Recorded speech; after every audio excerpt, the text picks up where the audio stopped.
Bah oui, moi j'ai pas eu trop de problèmes existentiels pour soutenir le candidat, je l'ai soutenu à la primaire et je continue à le soutenir derrière. Donc effectivement, on va poursuivre le travail et puis espérer être au deuxième tour et gagner cette présidentielle. Un accord avec les écologistes et donc avec Yannick Jadot, en revanche pas avec Jean-Luc Mélenchon, ça c'est une épine un peu dans le pied de Benoît Hamon. Bon, il aurait été préférable que tout le monde se rassemble derrière Benoît, mais bon, effectivement, ça n'a pas été possible. On a perdu assez de temps, maintenant il faut avancer. Vous le voyez, président, franchement, Benoît Hamon? Ah, tout à fait. Il a tout à fait la carrure d'un président de la République. Il est tout à fait capable de gouverner la France. Son projet est crédible, vous trouvez, Romain Joron, audible aussi dans cette campagne très compliquée? Alors, il a un projet très clair, tout à fait crédible, de gauche, bien à gauche, bien comme il faut.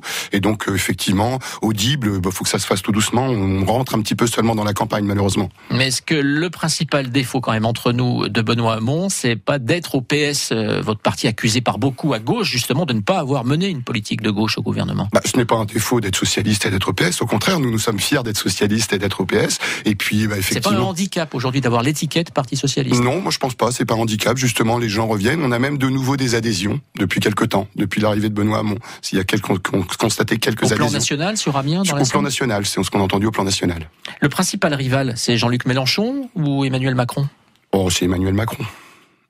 Bien évidemment. Pour le premier tour déjà, ça va être évidemment la difficulté de réussir à sortir du premier tour, à se qualifier? Oui, ça va être compliqué de se qualifier, mais Benoît montre régulièrement dans les sondages. On a même vu un sondage où on le met face à Marine Le Pen au deuxième tour, et il gagne face à Marine Le Pen largement au deuxième tour. C'est une nouveauté aussi, c'est qu'on l'envisage au deuxième tour.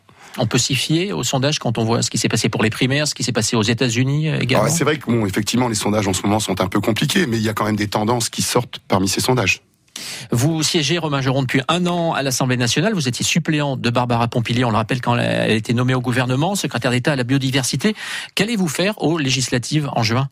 Alors moi, aux législatives en juin, de toute façon, je ne peux pas me représenter si Barbara Pompili se représente sur cette circonscription. Le code électoral me l'interdit.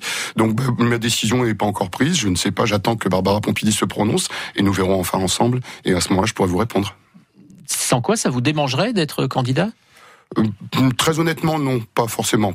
Non, ça me démangerait pas d'être candidat, non. Barbara Pompili, qui est en visite dans la Somme aujourd'hui, on en parle aussi ce matin sur France Bleu Picardie, sur le territoire du futur parc naturel Baie-de-Somme-Picardie. Elle a refusé l'invitation. Vanessa Lamar le rappelait tout à l'heure de France Bleu Picardie pour ce matin. Elle a toujours pas dit officiellement si elle allait se représenter aux législatives. Elle l'a souvent laissé entendre. À votre avis, que va-t-elle faire? Alors, je ne peux pas répondre à sa place parce que je ne suis pas son porte-parole, mais je pense que Barbara, la connaissant, a envie de poursuivre le travail entrepris. Et vous pourriez à nouveau être son suppléant? Si elle me le propose, pourquoi pas, oui. Malgré les divergences forcément entre vous, parce qu'elle était au gouvernement et vous étiez frondeur? Oui, mais bon, c'est toujours bien entendu avec Barbara, on s'est laissé une liberté de parole, une liberté de ton. Elle ne m'a jamais indiqué quoi que ce soit pour faire mon mandat. Je suis député à sa place et elle m'a laissé entièrement libre de mes choix. On imagine qu'elle ne soutient pas Benoît Hamon? Ah, je ne sais pas, ça faudra lui poser la question. A-t-elle des chances, cette fois, encore, aux législatives chez les candidates face au centriste Olivier Jardé, qui souhaite prendre sa revanche après 2012, qui se déchire avec un autre centriste dans cette circonscription, l'UDI Hubert de Genlis? Barbara a fait un très bon travail et en tant que députée et en tant que ministre sur sa circonscription et sur le territoire national. Donc je pense qu'elle a effectivement toutes ses chances aux législatives, bien sûr. Romain Joron, on passe à la question présidente en France Bleu Matin. Si c'est vous qui étiez élu à l'Élysée en mai, quelle serait votre toute première mesure? Toute première mesure, essayer de... c'est compliqué, une première mesure, essayer de...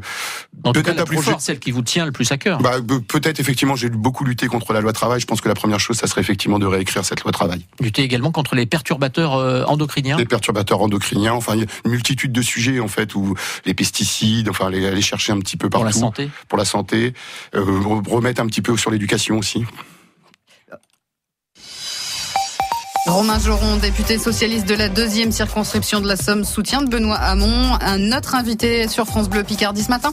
Alors on termine avec les questions auxquelles on vous demande de répondre par oui ou par non. Vous aimez être député? Oui. Rêvez-vous d'entrer dans un gouvernement un jour? Non. Faut-il supprimer le 49.3 utilisé comme on sait 3 fois par Manuel Valls pour faire passer cette loi travail? Oui, je pense qu'il faut le supprimer.